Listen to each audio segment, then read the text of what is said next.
All right, today we are diving deep into a really provocative and honestly pretty complex document called the Scientific Indictment.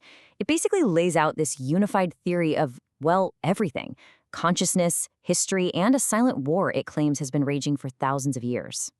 Right out of the gate, the source hits you with this stark warning.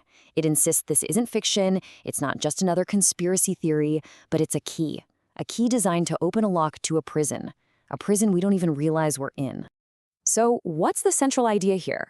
The whole thing is built on this premise that our history and even our own biology has been manipulated. Manipulated by what the document calls a parasitic intelligence. And its goal? To keep us in a state of spiritual amnesia, completely cut off from who and what we truly are. Okay, so if that's the what, you've got to be asking how. How could this have happened?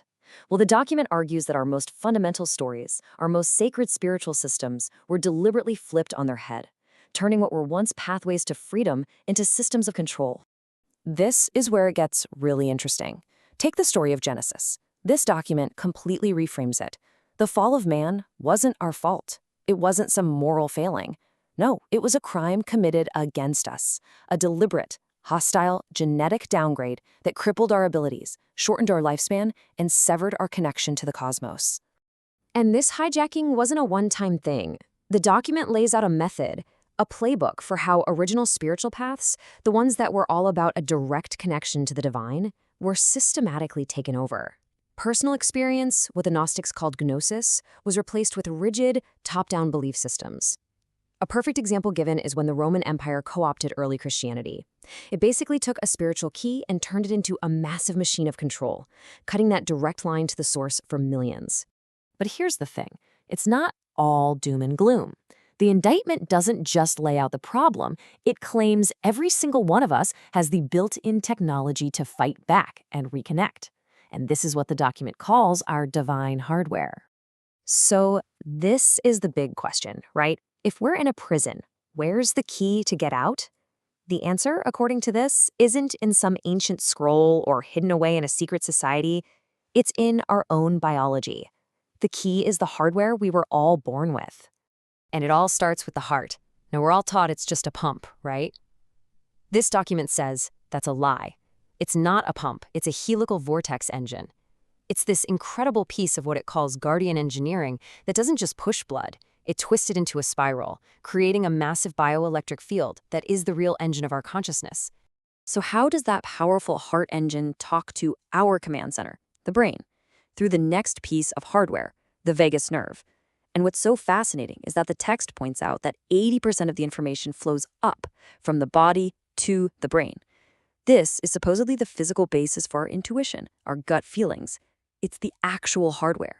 And the final piece of our internal tech? Well, according to this text, it's our DNA itself. It's not just a static blueprint for our bodies. The double helix shape makes it a perfect fractal antenna, a biological coil designed to receive and transmit information through frequency, connecting us to the vast informational field of the cosmos. Okay, so we've got this amazing divine hardware, the heart engine, the vagus nerve cable, the DNA antenna. So now what? How do we switch it on? Well, the source lays out a practical guide. It actually reframes spiritual practice as a kind of bioelectric engineering, a way to literally tune our internal technology.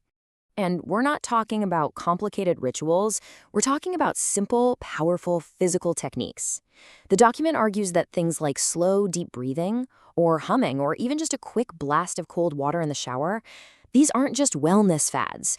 They are direct, physical ways to strengthen or tone the vagus nerve, which improves the communication between your heart, your gut, and your brain. Now, this whole process of reconnection, of tuning our personal hardware, is all about getting in sync with one very specific planetary frequency. And that frequency is 7.83 hertz. It's known as the Schumann resonance. It's the measurable electromagnetic heartbeat of the Earth itself. The source argues our entire biological system evolved inside this planetary hum, and that our hearts are literally designed to get in sync with it. And this really brings us to the core message of the document.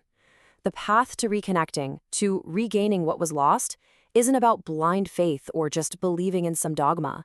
It's about systematically upgrading our own biological hardware, using physical practices to tune ourselves back into the frequency of the universe.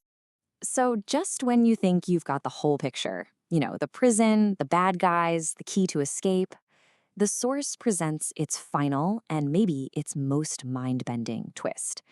It asks us to look at this whole cosmic war from a completely different angle. The document concludes with this radical idea. What if this reality isn't a prison we were thrown into? What if it's a training simulation we designed for ourselves? The forces of opposition, the archons, they aren't a bug, they're a feature. They are the resistance weights in a cosmic gymnasium, a challenge we created to force our own evolution to the next level. We aren't prisoners, we are gods in training.